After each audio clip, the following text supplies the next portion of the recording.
د الیاور پلار هغه غلو وواژه چې په کراچۍ کې د سړک پر سر ټلیفون ترې غلا کړی و خو دغه غله هیڅکله ونه پیژندل شول. घर में तो सबसे ज़्यादा मुझसे ही अच्छे थे. زما پلار له ما سره ډیر ښه و. موږ به د باندې تللو او کرکټ او فوټبال به مو کوو.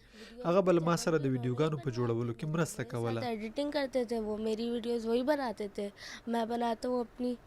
د کراچۍ پولیس وایي چې د کمرو نصبول به د مجرمینو په نیولو کې مرسته وکړي. پلان دا ده چې د څارلو نور عصري سیستمونه نصب شي خو دا چاره وخت ته اړتیا لري. موږ د جرمونو پر وړاندې د مبارزې په ترڅ کې په تدریجي ډول د عصري تخنیکو او ابزارو په خپلولو سره پرمخ سو. که څه هم په دې برخه کې ډیر کار ته اړتیا ده خو پر دغه مسیر پرمخ سو. ځینې څارونکي په دې باور دي چې په کراچۍ کې د جرمونو د ستونزې لامل کمزوری مدیریت دی.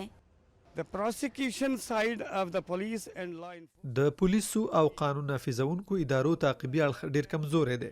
د سړک پر سر د جرمونو په تور ځینې نیول شوي کسان په محاکمو کې د کمزوري تعقیب له کبله نه دي محکوم شوي.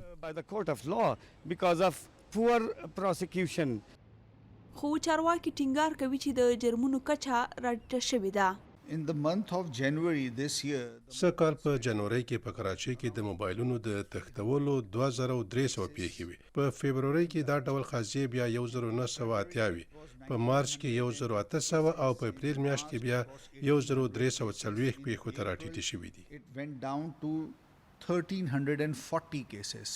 پاکستان د مخ پر ودې هیوادونو په ډله کې دی او د عصري څارونکو سیستمونو نصبول یو لوی ګام دی. It's an expensive project. دا یو ګران بیه پروژه ده او ډیرو مالی منابعو ته اړتیا شته.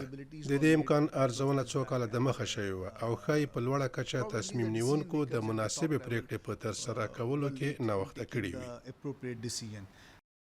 د پولیسو چارواکي وایي چې په کراچۍ کې د خاصو سیمو لپاره د 3000 کمرو فرمایش ورکول شوی دی خو هغوی په دې باور دي چې مجموعاً تر 15000 کمرو ته اړتیا ده.